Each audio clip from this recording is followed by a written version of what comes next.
Hello everyone, আজকে আমি একটা রেসিপি আপনাদের সাথে শেয়ার করতে চলেছি। দেখতেই পাচ্ছেন আমি এখন কিছু ভেজিটেবলস কাট করছি। এই যে বেল পেপার, তারপর ক্যাপসিকাম, ক্যারটস, এরপর হচ্ছে যে ক্যাবেজ। ঠিক আছে, এগুলোকে একদম ফাইনলি চপড করে নিচ্ছি। অ্যাকচুয়ালি 2-3 দিন আগে আমি আমার ডিনারের জন্য এই হোয়াইট সস পাস্তাটা বানিয়েছিলাম।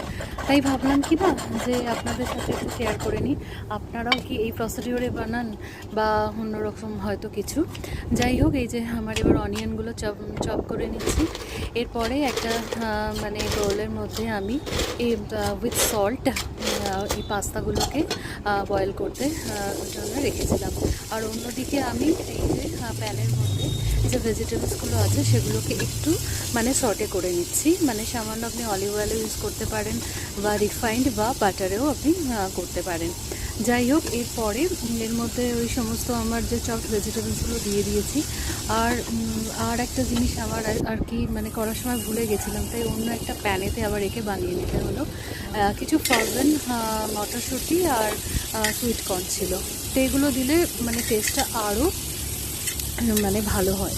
তো সেই কারণে এগুলোকে একটা আলাদা জায়গায় আবার বাটারের মধ্যে এগুলোকে একটু শর্টে করে নিলাম, কারণ এগুলো তো একদম ফ্রোজেন ছিল, ফ্রিজার থেকে বার করেছি।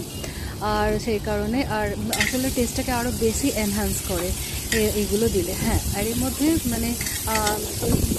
যতটা পরিমাণ আপনি আর কি চিজ পছন্দ করেন, সেই চিজটাও কিন্তু এর মধ্যে সসে অ্যাড করে দিতে হবে। এই যে এইবার হচ্ছে মেন ইনগ্রিডিয়েন্টস যেটা হোয়াইট সস, সেই হোয়াইট সসটা বানিয়ে নিচ্ছি। প্রথমে ওই অ্যাজ ইউজুয়াল বাটার দিলাম, তার মধ্যে কিছুটা ময়দা গুঁড়ো আর তারপর দুধ দিলাম। আপনি দুধ যে কোনো দুধ ইউজ করতে পারেন, কাউ মিল্কও হতে পারে, আমি এখানে সাধারণত আমুল মিল্ক ইউজ করেছি। আর এই যে সবচেয়ে ইম্পর্টেন্ট জিনিস যেটা দিলে টেস্টটা আরও ভালো হয়, সেটা হচ্ছে আপনার ওই অরিগানো আর হচ্ছে চিলি ফ্লেক্স, সেটাও আমি অ্যাড করে দিলাম। এরপরে সমস্ত কিছু দিয়ে আমার পাস্তা একদম রেডি। আমি তো খেলাম, বেশ ভালোই টেস্টি হয়েছে। আপনারা বলবেন কেমন।